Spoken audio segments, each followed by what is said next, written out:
دوستان و عزیزانی بەڕێز سڵاوتان لێبێ. من دکتۆر ئەحمەد نەحچەمیم لە شاری برمێ.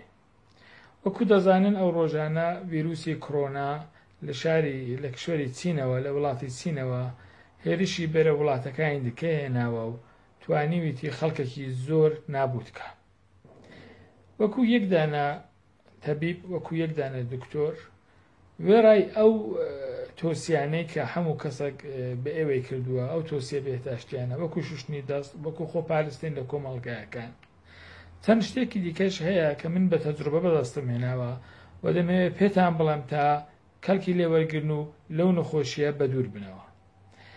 لە ماڵی هەمووتان وەکو من بزانم بیبار هەیە، هەر ئەو مادەیە کە غەزای دەکەن و دەیخۆن.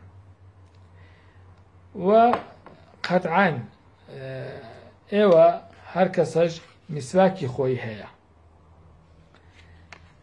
من چاوم لێ کرد، دیتم لە وڵاتی هێندەوە لە ئیندیایوە ئەو نەخۆشیە نەیتوانیوە زەفەرێ ببێ بەسەر ملەتدا. لەو جەمعیەتە 1 ملیارد و 300 ملیۆنی هێندێدا تەنها 3 کەس کردویتی، ئەو 3 کەسەش چابوویتنەوە.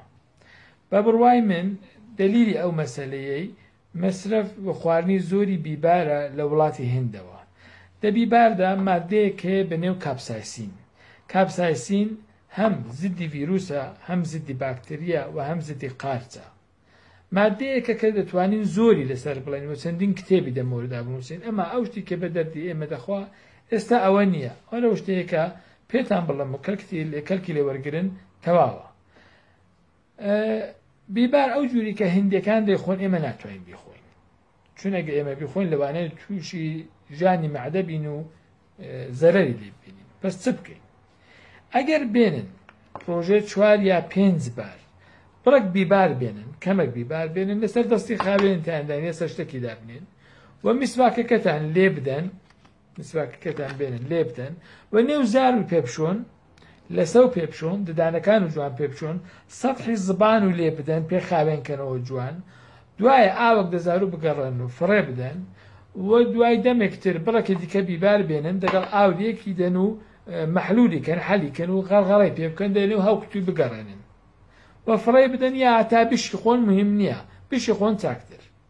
ئەگەر ڕۆژێ 4 یا 5 جار ئەو کارێ بکەن، نەخۆشی کۆڕۆنا بە احتقالی من لە ئێوە زۆر دوورتر دەبێت. یعنی ئەوە ڕەوشێکی زۆر چاکە لە بۆ پێشگیری و هەتا داروبار لە بۆ دەرمان، هەتا نەتەنها دەرمانی کۆڕۆنا بەڵکە دەرمانی سەرماخوردەگی یا کەمکردنەوەی احتماڵی سەرماخوردەگی و خاوێنکردنەوە و هەتا ئاگالێبوون لە ددانەکانتان، لە لەسەکانتان، لە ددانەکانتان. ئەگەر کەسێک بۆنێکی پیسیشی لە زاری بێ، ئەگەر ئەو کارە بکە هەتا بۆنە پیسەکەشی لە زاری لەبین دەچی. یعنی هەتاگە کۆڕۆناژ نەمابی، ئێوە گەر ئەو کارە بکەن هەم سەرماخوردەگی دەنگۆدا کەمتر دەبێ و هەم ئەو میکرۆبانەی مزەڕانەی کە دەنێو زار ودایە بۆنی ایجاد دەکەن و ئاگاش و لێنیا ئەوانیش لەبین دەچن.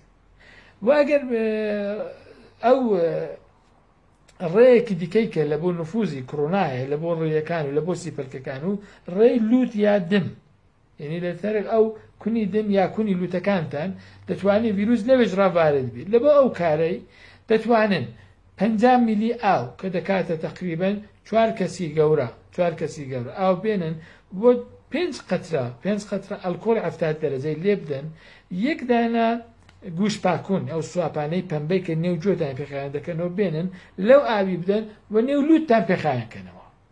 بەو کارەش باعیز دەبێت کە نێو لوت یا نێو دمیش و زیدۆفۆنی کرێ و ئەگەر ڤیرۆسێکی چوبیتەوە احتمالی ئەوەی کە بێتە دەریا نابود بی زیاد بی. بە بڕوای من ئەگەر ئێوە ئەو کارێک کە بیباری کە پێم کوتن چەندین بار لە ڕۆژەدا بیکەین، احتمالی نەگرتنی ئەو نەخۆشیە و زۆر دەستە سەرێ. ئەلبەتە هەر مادەیەک دەتوانێت حەساسێزاش بی، یعنی نەتەنها بیبار بە هەڵ مادەیەک.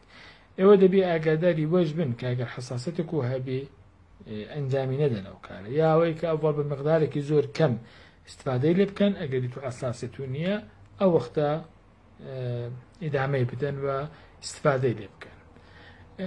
دەتوانن لە ڤیتامینی ئا ئەو مدەتە چونە من بە تەجروبە پێگەیشتوم کە ئەو کەسانەی کە نەخۆشی ڕیان هەیە و مستعدن لە بەو نەخۆشی کۆرۆنای لازمە کە ڤیتامینی ئا زۆر بخۆن بە بڕوای من دە و مدەتی ئەکە و نەخۆشیە هەیە ئیستفادەیەکی زۆر لە ڤیتامینی ئا بکەن چون ڤیتامینی ئا باعث دەبی کە سیپەرکەکان یەکپارچەکی و یەکگرتووی خۆیان چاکتر حەفز بکەن و دمقابل ئەو ڤیرۆسەدا مقاومەتێکی زۆر زۆر زیاتریان هەبی ئەو دوو ڕەوشانە شتایەک بوون کە من پێگەشتوم و پێم خۆشەکە ئێوەش ئیستفادەی لێ بکەن و ئینشاءڵڵا کە ئەو نەخۆشیە لەنگۆ و لە خانەوادەنگۆ دوور دەبی تۆسیەکانی ئەڤەڵی بێهداشتی بەر هەموو شتێک زۆر زۆر جددی بگرن شوشتنی دەست دووربوونەوە لە کۆمەڵگایەکان وەگەر توانی و نەچوونە دەر زۆر زۆر واجبە ئینشاءڵڵا کە ئەو نەخۆشیە لە ئێوە و لە خانەوادەی ئێوە